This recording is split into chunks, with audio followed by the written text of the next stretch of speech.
That was pretty awful. I think McTrail Rider's channel's safe. Out of the way! Oh.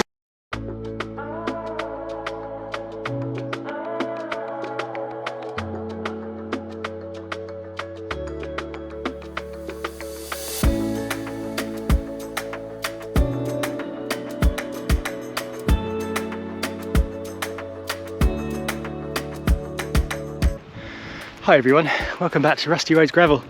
Welcome to Dollar Glen in the Ochil Hills, the very edge of Clackmannanshire. I've just cycled up from Dollar over there, up a rude hill, very steep. Just to wake up the legs in the morning. I think it's going to be a tough 35k today. Got about 1,000 metres of climbing on this eastern edge of the Ochil Hills. Today's route sets off north out of Dollar through Dollar Glen up towards Glen Quay, Glen Quay, Reservoir between Saddle Hill and Hilford Hill. We will then head west along Glen Devon via a quick stop at Glen Sherrup Reservoir and head to the upper and lower Glen Devon reservoirs. From there it's most likely to be a hiker bike up to Burnfoot Hill Wind Farm and along to Ben Buck and Ben Clew. From there it's south towards Alva and Tilly Country via the Silver Glen, and then finally east back to Dollar and a warm drink. So this is the route I was planning to do before I got COVID and I had to bin it off. It's a bit of a cloudy affair today. I think we're going up over those hills. I'm hoping we're going to get out of the cloud at some point today. But if we don't, then we just have a foggy cycle. Oh, that climb though from the start out of Dollar. Who invented that? Nightmare. So, enough waffle to be done there. Let's carry on up this hill and head to our first reservoir of the day.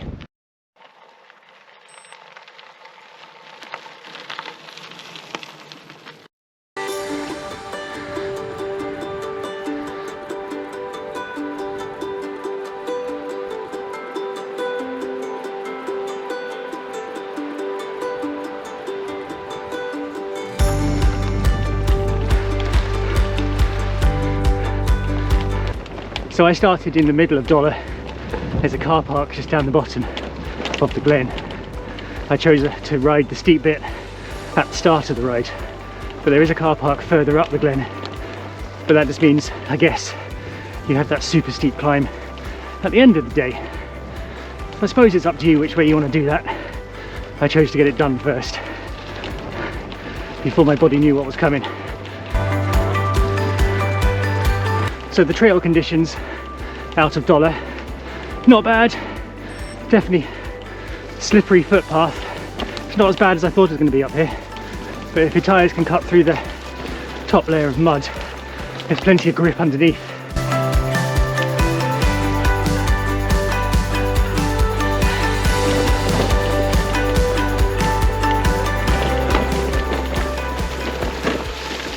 So we're over the top of the Dollar Glen, heading up to the north side now.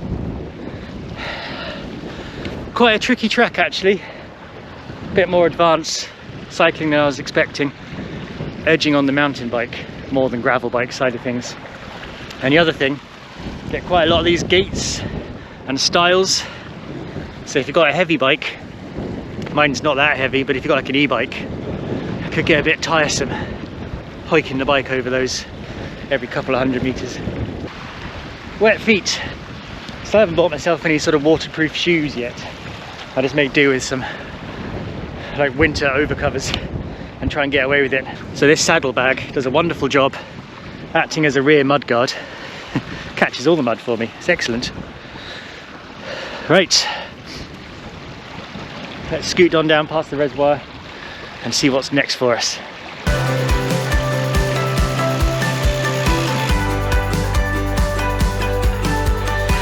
I feel I've chosen the correct way to do this particular part of the route up from Dollar. Get the horrible climbing done on the tarmac and get it out of the way, and have a nice, relatively simple descent on the north side on this little gravelly track. I don't think I'd like to cycle the other way, that seemed a bit tricky, and if I didn't have gravity helping me I probably wouldn't be able to cycle that. So yeah, pleased with this so far. Very pleased. I think you'll also be pleased to know I have absolutely zero reservoir facts for you today. Know nothing about these ones.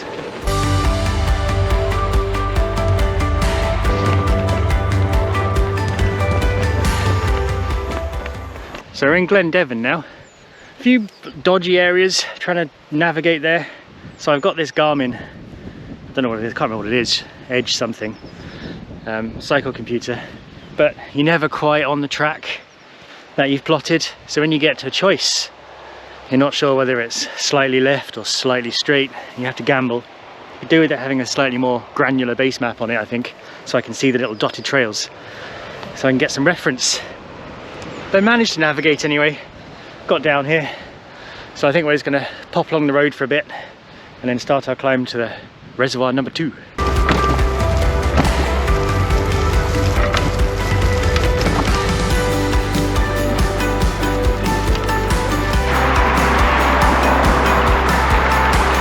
The guy just cycled along a very suspect route. Not sure if it's worth it. I might put it up on the screen, the bit I just did, but it felt a bit dodgy cycling along it, and there's a perfectly good road just to the side, so I might take the road next time. But now, let's take this track.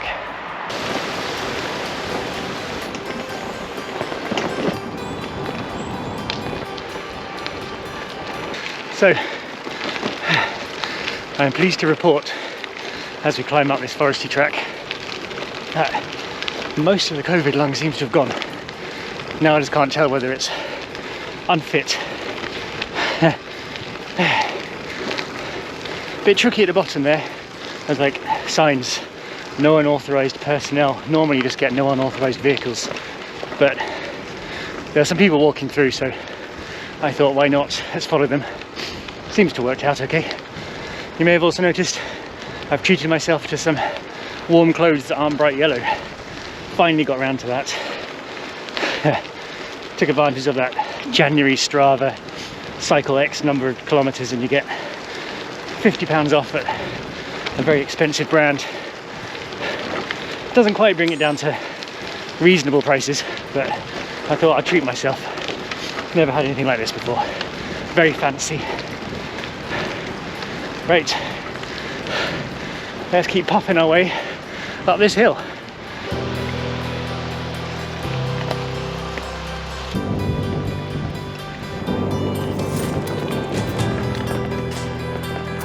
So this is actually turning out to be a lot slower going than I anticipated.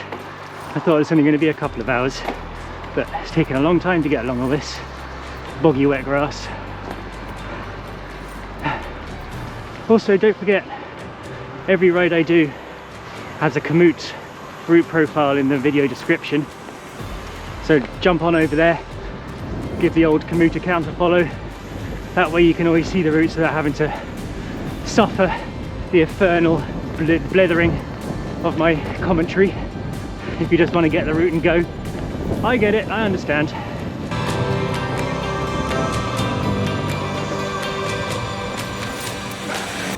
So the verdict on this reservoir loop bit of trail, and that road over there is looking pretty tasty. I think, I'm not sure whether this is particularly worth it in the winter. I might just use the gravel bike skills to go on both tarmac and off-road and just scoot along the road for this bit. I'm not getting anything out of being up here, I don't think, other than the accomplishment of completing the challenge, but that's pretty much the only thing.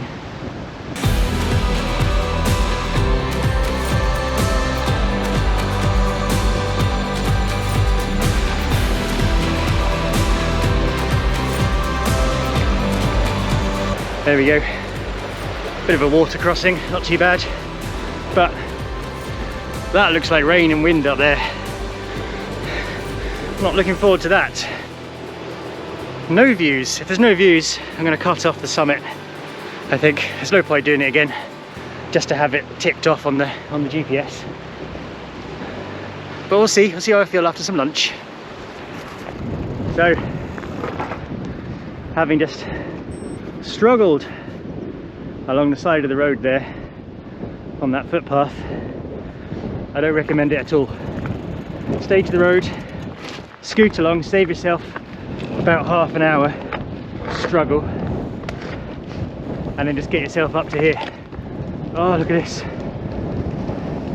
windy, smooth road. I think this is quite a long sort of climb, so I'm going to take it nice and easy, especially if I've got a bit of hiker bike at the top of that hill.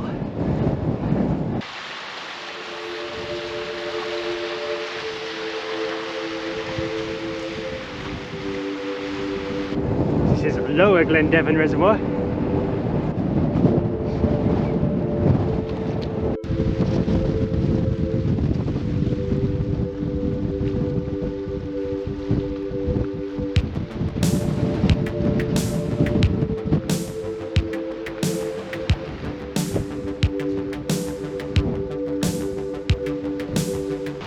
Catch me seeking refuge at the upper reservoir, Upper Glen Reservoir. It's quite windy, looking quite moody up there on the hills, so that's where we're going next, up to those wind turbines. Yeah, I don't know if I'm going to film much of that because it ain't worth filming with a wet lens, but we'll see what happens. Might just poodle around here, have a bite to eat, psych myself up for the next bit. This is more like the January weather I was expecting than last time's video on the other Ochil Hills. That was a bit of a treat. Windy, moody, damp, drizzly. That's the classic weather. Wet feet, wet hands, fun times.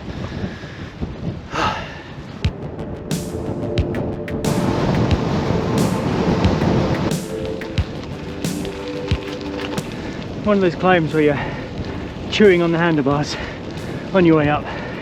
Oh, it's still going. Oh. Don't be fooled by the slick editing of this piece. This is hard, very hard.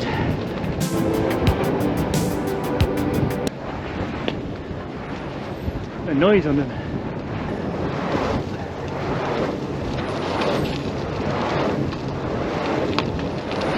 So, we've left the wind farm, and although we followed a sign that says footpaths this way, it's not exactly as clear as I'd have hoped.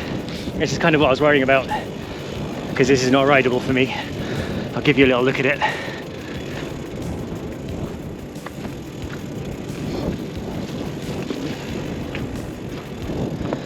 I mean, there's a path here after all, so that's one good thing. So I guess we'll just push our bike up this bit and see what we got. Exciting.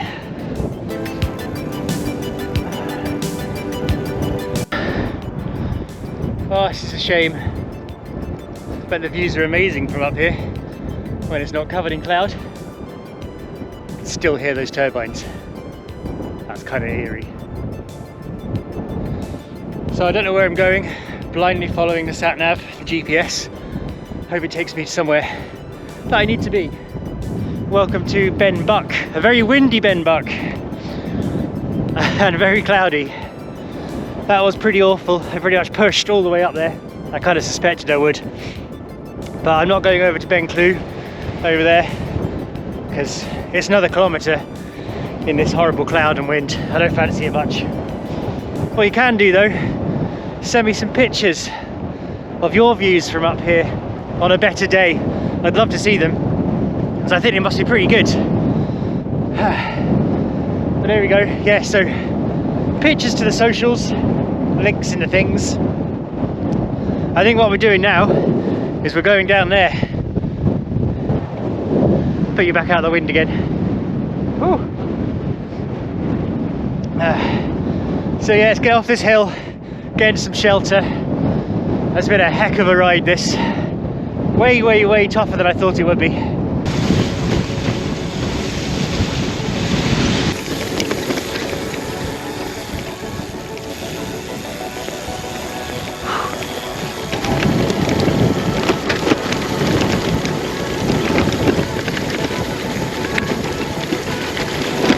I think McTrail Rider's channel's safe. that was definitely a slow and cautious descent. Very steep, very slippery. Definitely mountain bike terrain. But look, a glimmer of light. There's light at the end of the tunnel, or the end of the glen. Oh, get me down from up here. It is moody up here.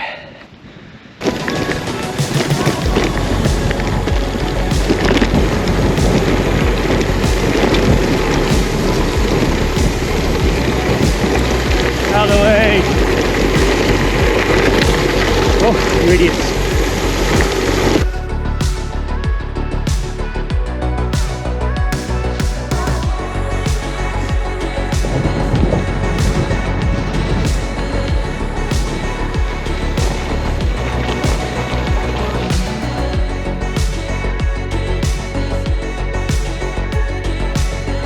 Oh, just look at that view.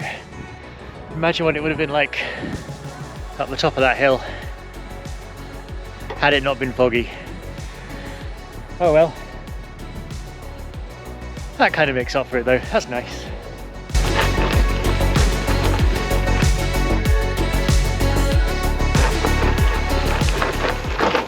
We survived the perilous descent off the hill.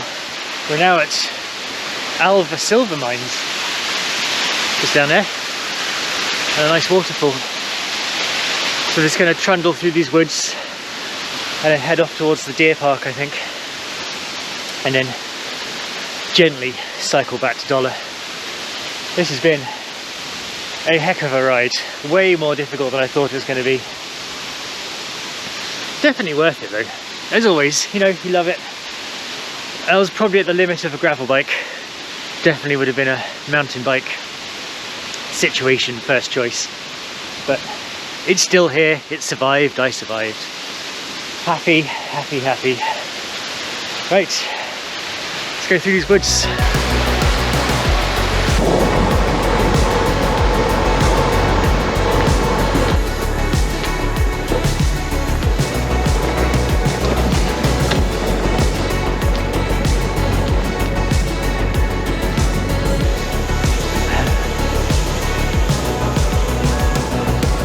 That's done. We are done. 34 kilometers. Moving time 2.5 hours. Apparently elevation gain of 4,000 meters. I think that's gone wrong. Don't know if I'll show you the Strava there. I think something went wrong at the end. Suddenly climbed loads of meters. Oh well, see if I can get that fixed.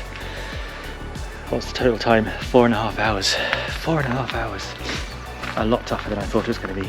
Now the plan will be pack up, clean up, and go home. Thank you very much for watching, everyone, and I'll catch you on the next ride.